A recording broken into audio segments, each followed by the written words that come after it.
All right, guys, it's Adam Trigger here. It is Monday, and we are talking college basketball. But first, I'm going to talk to you about a couple things we have going on the site today. It's the final day for the free day. 3-day all access turns into 4. That expires at midnight. So get yourself an extra day of all access service from any handicapper. That's over on every page, every handicapper's page at WagerTalk. And you can head over to my page, wt.buzz/AT. I've got my first 5% play of the new year tonight in college basketball. I told you guys this weekend, as soon as we generated a little bit of momentum, I was going to come out firing with the 5% plays. Winning day Saturday, hit my only bet yesterday on Sunday. We've got the momentum now into the new week, and I've got a 5% college basketball max bet going tonight. That's up on my page, wt.buzz/AT. And I'm not going to come empty-handed. We've got 2 games to talk about today. One of them is a best bet client play for me, and that's the one we're going to start with in the Big Ten. Rutgers, Penn State. Right now, I've got this as a 3% play. I took Rutgers +7.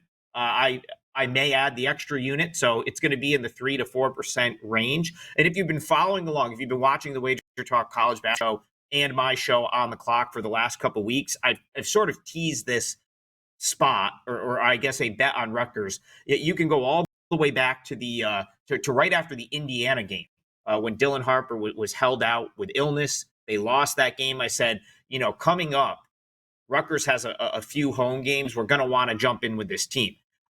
Since that time, so since the Indiana loss, they're 2-2 against the spread. I kind of pumped the brakes because I didn't really know what Harper's situation was. They got blown out by Wisconsin in a game that he was clearly not 100%, not ready to play.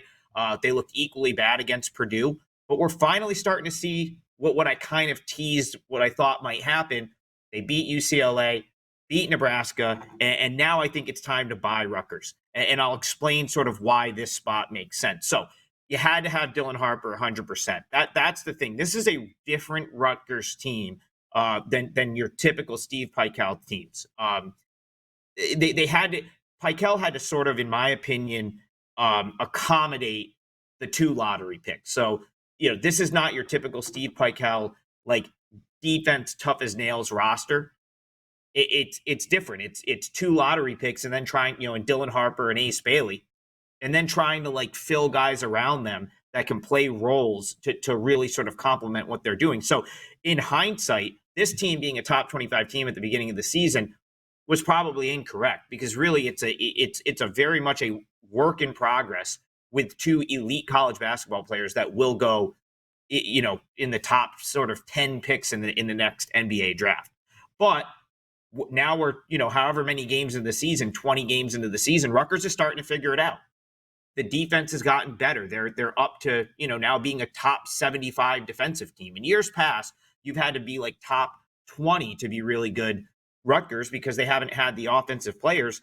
But this team doesn't need to be quite as good defensively, because Bailey and Harper are both legitimate scorers, both averaging around 20 points per game. I think you need to get about 40 from them to really be competitive. But I think Rutgers is starting to figure out how to do that, how to complement those 2. And so really, I think even with back-to-back covers for Rutgers, I still think this team is a little bit undervalued, especially going up against a team in Penn State, that may be at their peak of their market value right now, because they've certainly overachieved to this point into the season. So I look at these 2 teams. I look at their sort of overall ratings. I have these teams very close, both on the offensive and defensive end. And so for that reason, I look at a number like this, Rutgers +7. I've got the 2 close. I'm not, I don't give like full marks to Penn State home court. I think when they have a huge name coming in, when it's like a Purdue or it's like a Michigan State, when they're really good and they come in and it's an 7 or 8 p.m. tip, I'll give Penn State full marks. I think for this game, MLK Day, sort of a holiday, 6:30 tip against Rutgers, I don't think you get the full sort of crazy home court out of Penn State basketball here. So I had to take Rutgers +7. I think that's an incredible value on that number. I've got this number closer to 5. So if you're going to give me 2 points of value with a team that I've been looking for a spot for, I've got to take it. So Rutgers +7 is a 3% play for me today, one of my client plays. And who knows, I may bump that one to 4 before the day is all said and done. We're going to go to another game, and I've got a similar feeling to this team. Now, this one's probably not going to make my client card today, but I think the same thing holds true for Georgetown going forward. They're a team that I'm sort of looking to buy, and we're going to go into the Georgetown-Villanova matchup here. And in my opinion, you have another underdog in Georgetown that's probably a team that you want to play on at some point. Maybe it's here. I haven't locked this one in yet. I'm not sure that I want, the big thing here is going to be Sorber and Epps. Are they available to play? So you got to go back to Friday night. Georgetown loses to DePaul as a 6.5-point favorite, but two of their best players were unavailable for that game. So I think you can pretty much throw that game out. Without Sorber and Epps, they can't be a 6.5-point favorite. So they probably should have been even less, but that info came out so close to the game that the books, so close to tip time that the books couldn't really adjust. So Georgetown, they're 3-4 in Big East play. They've got 4 straight losses, but don't underestimate this team, and do not underestimate Ed Cooley. He's going to win here. And I've talked about this on shows all season long. Like, Ed Cooley's a fantastic coach. He didn't leave Providence because Georgetown was a quote-unquote better job, or he wanted to leave there. Personal situation caused him to kind of have to leave town. He won at Providence in this conference. He's going to win at Georgetown. He won at Fairfield when I was a student at Siena, and probably didn't get the recognition he deserved because so many of those Siena teams were elite teams. He could just never get over the hump.